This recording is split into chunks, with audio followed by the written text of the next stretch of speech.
Have you ever wondered what shaped the notorious King Henry VIII?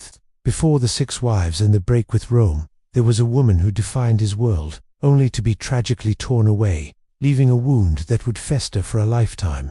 This is the story of his mother, Elizabeth of York, the queen who ended a war but couldn't save herself.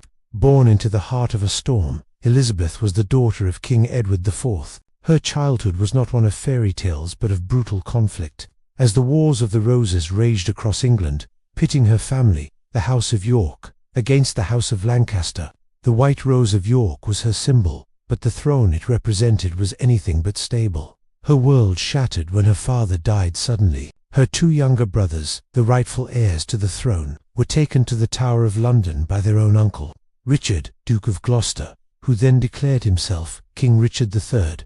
The boys, known to history as the princes in the Tower, vanished without a trace, widely believed to have been murdered by their ambitious uncle. Elizabeth and her sisters were declared illegitimate, their claims to the throne nullified. The golden-haired princess was now a political pawn in a deadly game.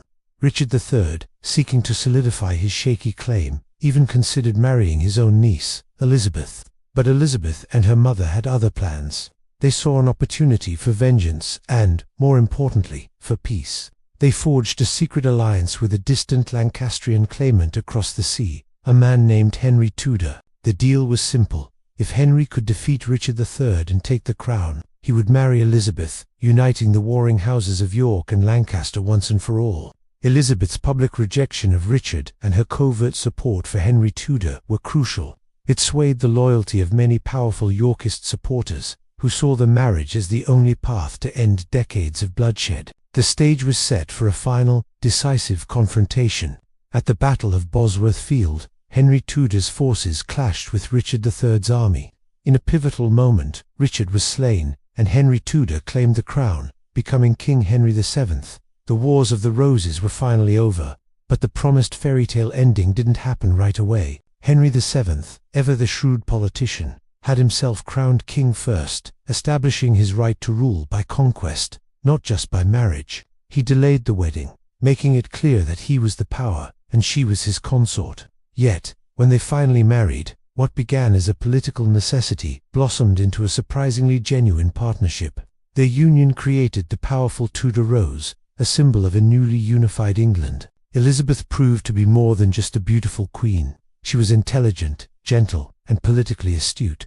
She navigated the treacherous court with grace, winning the hearts of the people who had once been loyal to her Yorkist family. She gave Henry what he needed most: heirs.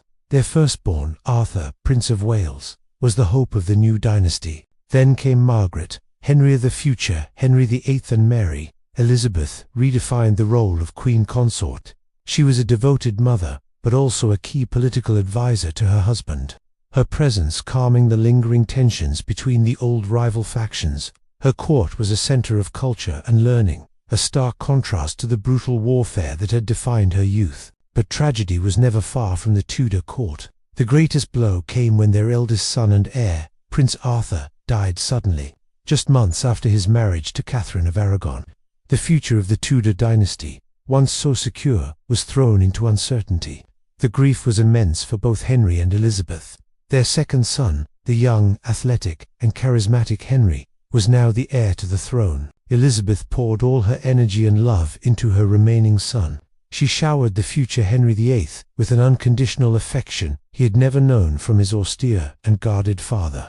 She was his world, the center of his universe, a figure of pure, unwavering maternal love. In her, he saw the ideal woman, beautiful, kind, and utterly devoted. This intense bond would shape his entire life and his reign in ways no one could have predicted. Determined to secure the succession with another male heir, Elizabeth became pregnant again, but this final pregnancy would seal her fate. In 1503, shortly after giving birth to a daughter who died within days, Elizabeth fell gravely ill with a postpartum infection, or puerperal fever. On her 37th birthday, the Queen who had brought peace to a divided nation passed away in the Tower of London, the very place her brothers had vanished years before. The entire kingdom mourned, but no one was more devastated than her husband and her son. King Henry VII, known for his stoicism, was shattered, shutting himself away in grief. But for the 12-year-old Prince Henry, His mother's death was a cataclysm. The warm, loving center of his life was gone, replaced by a cold, empty void. This profound loss is seen by many historians as the defining trauma of Henry VIII's life. He spent the rest of his years, through 6 wives and a tumultuous reign, desperately searching for a woman who could replace his mother, queen who could give him a son. Yes, but also a woman who could offer him the same unconditional love and adoration he had lost so young. Elizabeth of York's legacy is immense. She was the architect of the Tudor dynasty, the woman whose marriage ended the Wars of the Roses and ushered in an era of peace and stability. She was the mother of Henry VIII and the grandmother of Queen Elizabeth I, 2 of England's most iconic monarchs. Her bloodline runs through every English sovereign that has followed. More than just a political figure, she was a symbol of reconciliation and hope. Her story is a poignant reminder that behind the grand tapestries of history are real human beings, with loves, losses, and tragedies that shaped the course of nations. She was the queen who saved England, but in the end couldn't save herself, leaving behind a heartbroken son who would change the world forever. Thank you for watching. If you found this story as fascinating as we do, please hit the like button and subscribe for more dives into the dramatic lives of historical figures. Let us know in the comments who you'd like to hear about next. See you in the next video.